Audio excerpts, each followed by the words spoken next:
What Metallica did in 1983 was they delivered an album that went where others didn't go. It was just so aggressive and so tough, and it's boys will be boys. No American band ever sounded like that. And you had all these underground kids that all of a sudden when that record came out, it was like, this is our band. This is really our band. We had a very, very pure vision back then. Just four guys who just loved to play metal. We didn't think too much, we just did it. We were just living in the moment. We had the songs, we had the attitude, we had the fire. We were out to conquer the world. Coming up, Metallica drinks to success. Everyone was calling us Alcoholica. We were proud of that. We're living the rock and roll dream, and we can drink more than you. And later, they get filthy clean. We would tell our tour manager, when we go off stage, we want the showers running and girls in there ready and willing to bathe us. Next on When Metallica Ruled the World.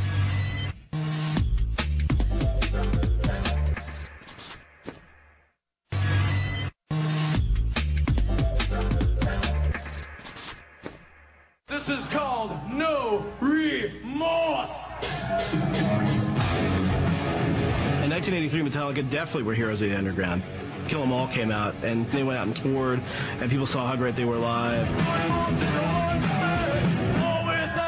We had about 35 dates with one of our favorite bands called Raven, and we went out and saw the United States for the first time. I really can't remember much of the Kill 'Em All for One tour because we were pretty much inebriated 24 hours a day. It was a bunch of 19-year-old kids who were basically given a carte blanche to just go out and rage and pillage. Destroying dressing rooms, getting in fights, fighting each other.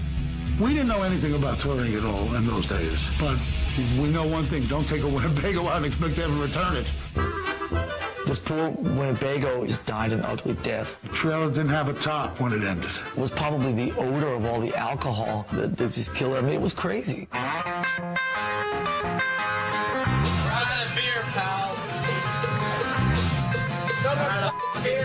Everyone was calling us Alcoholica. We'd roll into town and, I'd hear people screaming, Alcoholica!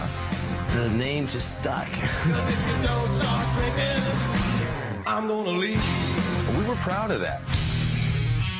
We're living the rock and roll dream, and we can drink more than you. For the most part, the booze just fueled those first few shows and then started fueling those first few tours. We had to drink before we went on stage.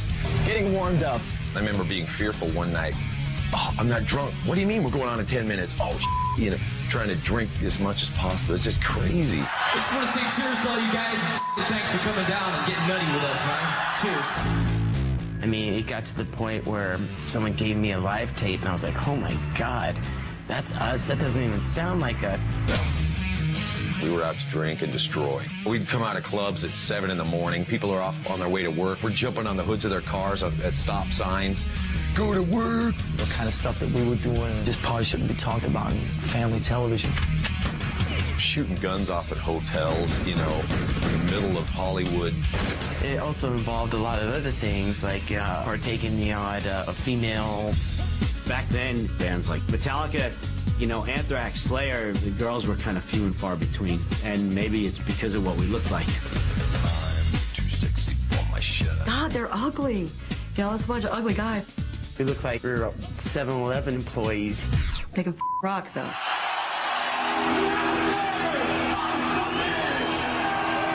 1986 was when Master of Puppets came out, and then they went out and did that Aussie tour.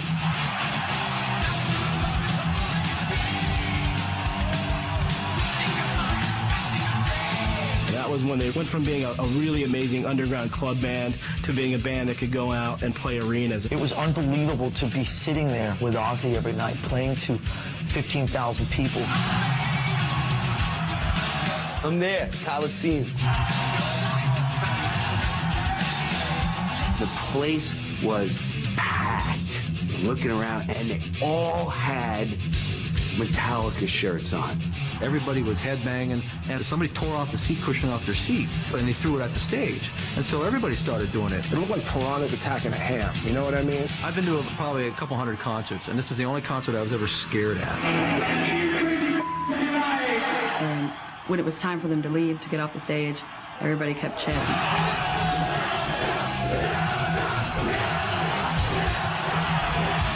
This is the Ozzy concert, right? Like, Ozzy's definitely coming on. They were blowing Ozzy off the stage. I mean, they were just a monster band. We were out to take over the heavy metal scene. We were just having fun. You never actually got a chance to think that there was anything else that could be. We were with Ozzy in the States till late May, and then Europe after that. Until next year. Yeah, we're pretty much on the road. It was a night like most of the rest of them on that tour. Play a show, hang out, drink, and stumble onto the bus. That night we were in Sweden. We were on our way to Denmark for a show. Me and Cliff were the last two people up.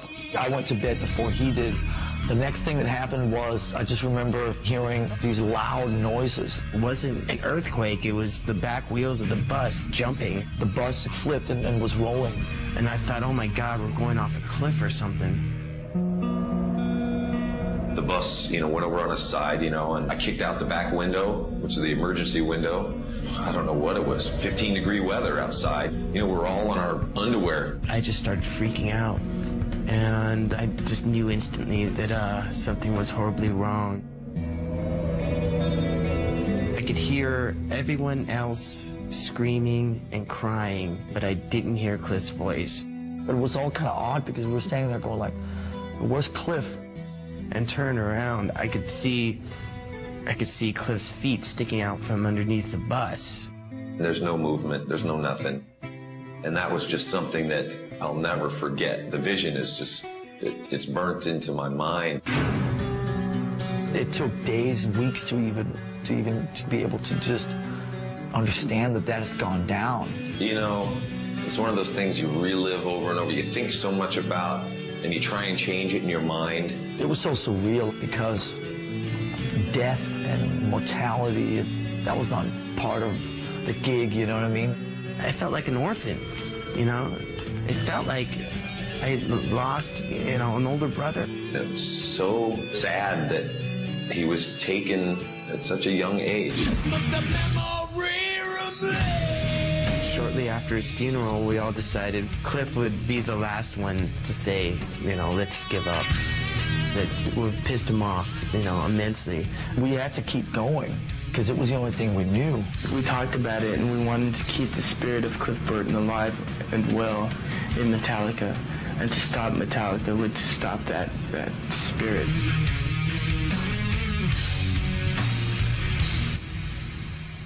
Coming up, Metallica fills the void. This is the new right here. Mr. Jason New Kid on bass guitar. They hazed the hell out of that guy. It was far from easy. And later, group therapy. The higher we ascend, the more challenging it will be. We were all off in our own little childish worlds, so we needed that help. Next on When Metallica Ruled the World.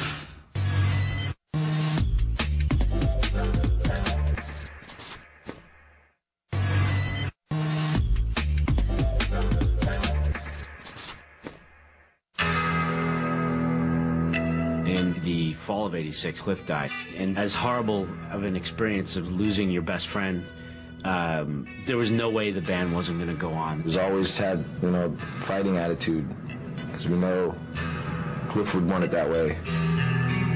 We just jumped in and started auditioning, calling around, checking in with people like Brian Slagle. And I said, well, I think I have the guy for you, Jason Newsted. Of course, his favorite band in the world is Metallica. When I went in for my audition, I'm like, oh, holy crap. I know every song that they played and worshiped them and all that thing. He was incredibly talented. In the end, we just realized that Jason was the right guy.